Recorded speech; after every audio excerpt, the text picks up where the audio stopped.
impossível imaginar a vida atual sem energia elétrica. Nos países em desenvolvimento, a utilização de energia elétrica cresce dia a dia.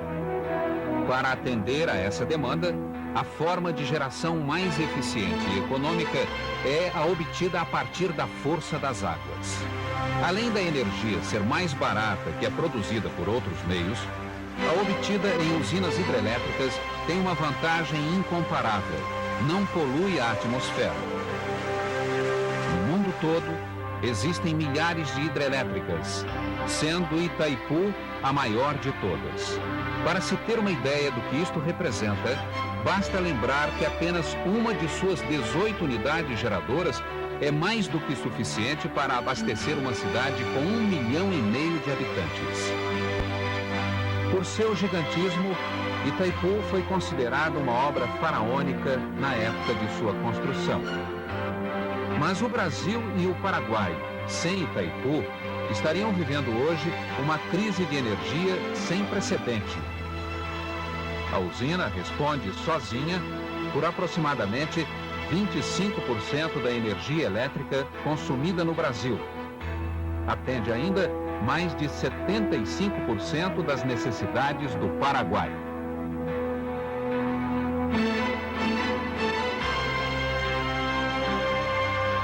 A barragem possui 8 quilômetros de extensão e altura máxima de 196 metros, isto é, a altura de um edifício de 65 andares.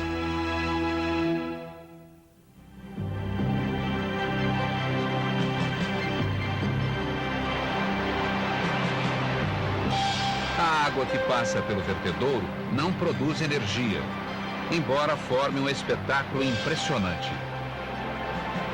Sua função é de regular o nível de água do lago. Ele pode escoar um volume d'água 40 vezes maior que a vazão média das cataratas do Iguaçu.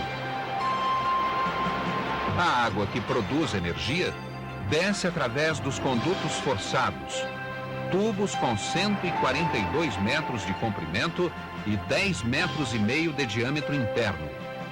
São 18 condutos, um para cada turbina. A força da água que desce pelo conduto coloca a turbina em rotação. Esta, por sua vez, aciona um gerador. A potência instalada em Itaipu é de 12.600.000 quilowatts, uma quantidade de energia fantástica.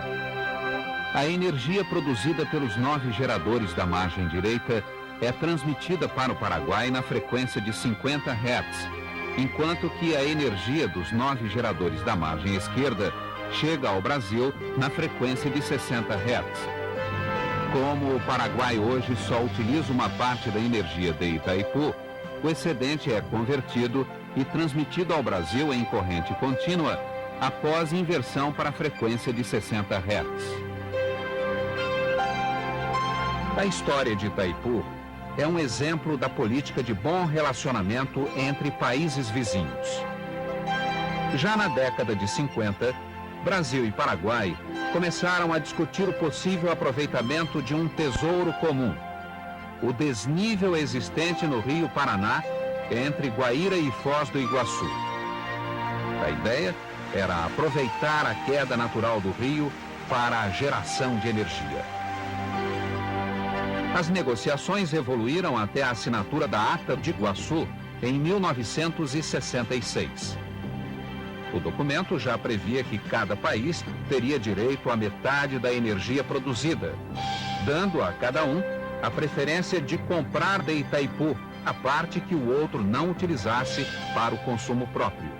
Em abril de 73, foi assinado o Tratado de Itaipu, constituindo-se no instrumento legal para realizar o aproveitamento hidráulico. No ano seguinte, era criada a entidade binacional, Itaipu, a qual os governos dos dois países outorgaram a concessão para construir e administrar o empreendimento energético. Em outubro de 1975, as obras foram iniciadas. Escavadeiras, tratores, explosivos, estavam a postos para a gigantesca empreitada. Uma multidão de trabalhadores era recrutada para a execução dos serviços. Eram os barrageiros, técnicos, engenheiros e operários que traziam na bagagem a experiência adquirida na construção de outras hidrelétricas. A chamada obra do século, no pico da execução, chegou a contar com 32 mil trabalhadores. Foi criada uma grande infraestrutura de apoio dos dois lados, com quase 10 mil casas e alojamentos. Hospital, escolas, centros comunitários e refeitórios, além de um sistema de transportes de grande eficiência. A primeira etapa foi a construção de um canal na margem esquerda para desviar o rio Paraná. Neste local foi erguida a primeira estrutura de concreto protegida por ensecadeiras em forma de arco. Após a conclusão da estrutura, as ensecadeiras foram destruídas e o rio Paraná mudou o seu curso. No leito antigo do rio, agora seco, começou-se a construir a barragem principal. Foi uma epopeia. Quantidades nunca antes vistas de concreto foram fabricadas e lançadas. Nas rochas maciças eram feitas escavações profundas. Tudo era grandioso. Peças enormes, como a roda das turbinas, que pesa 300 toneladas cada uma, exigiam um transporte especial. Em 1982, a construção da barragem ficou pronta.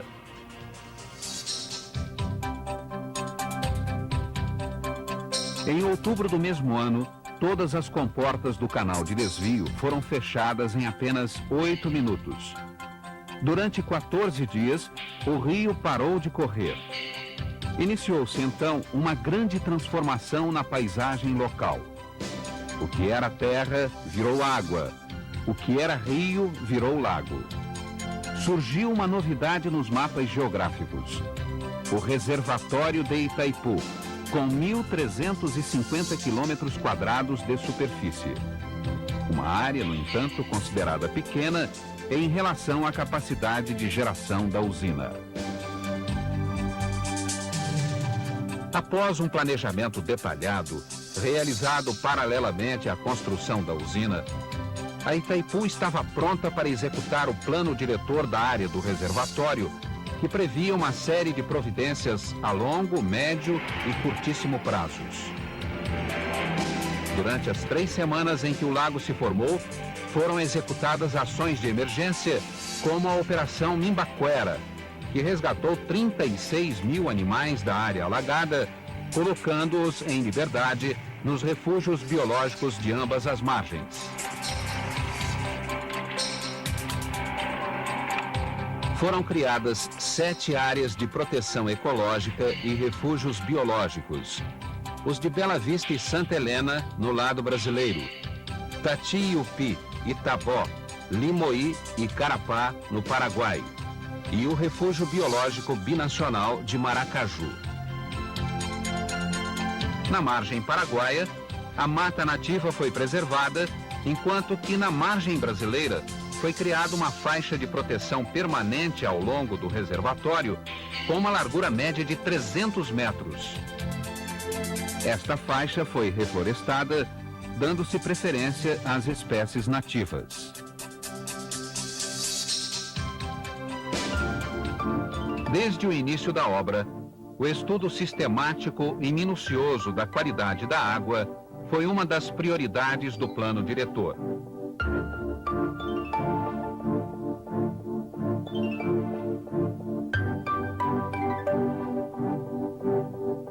Hoje, Itaipu possui um banco de dados com informações consistentes e atuais.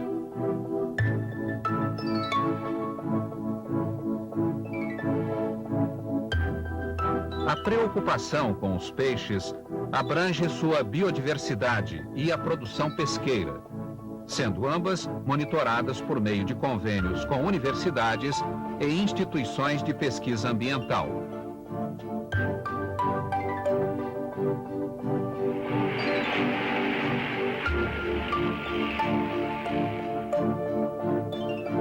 Visando o desenvolvimento da piscicultura, foi implantado o projeto Tanques Rede, que trata do cultivo intensivo de espécies nativas do Rio Paraná e proporciona uma fonte de renda alternativa aos moradores da região.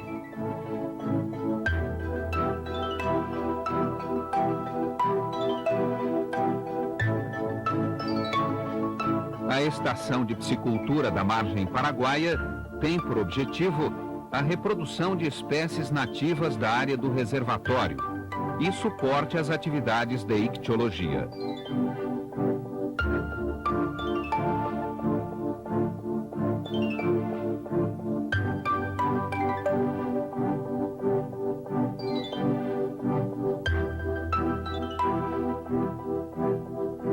Para minimizar o impacto ambiental sobre as espécies de peixes a jusante da barragem, foi construído em caráter experimental o Canal de Migração para a Desova.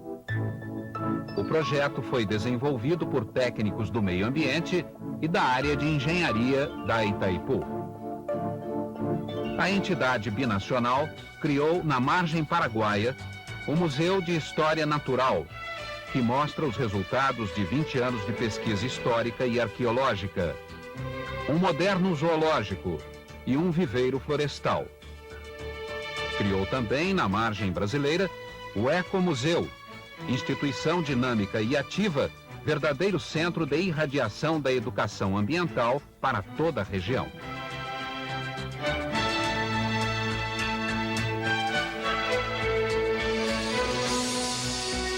Os estudos da fauna nativa prosseguiram com levantamentos de campo e o desenvolvimento de um programa de criação em cativeiro das espécies ameaçadas de extinção. Como consequência direta de suas ações e preocupações ambientais, Itaipu cada vez mais vem se dedicando a estimular atividades socioeconômicas na região, visando o desenvolvimento e a melhoria da qualidade de vida da população local.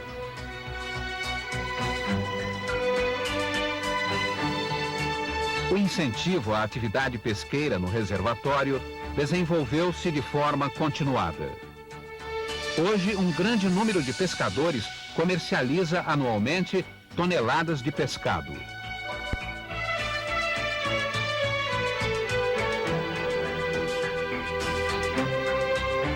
A navegação, que antes praticamente não existia por causa do percurso acidentado do antigo leito do Rio Paraná, atualmente está em plena expansão.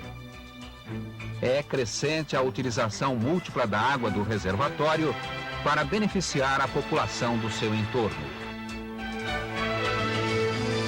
É cada vez maior o número de produtores que estão utilizando a água do lago para suas lavouras e na pecuária.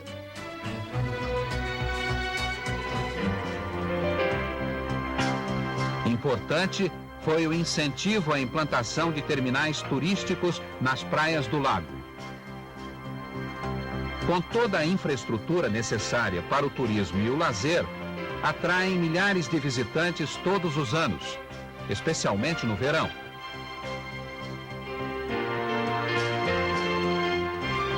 Também aí, Itaipu está presente, promovendo atividades culturais e esportivas.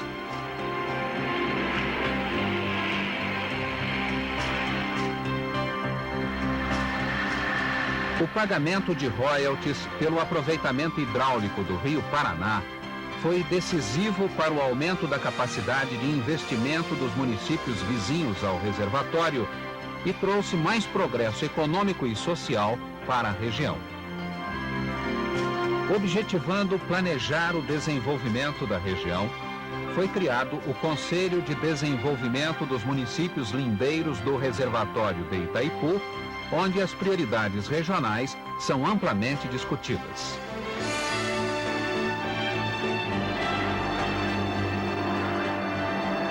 O potencial turístico da usina de Itaipu colabora para o crescimento regional.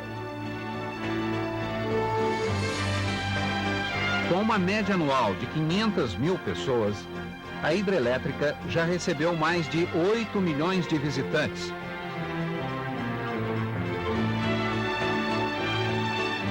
Ajudando a consolidar Foz do Iguaçu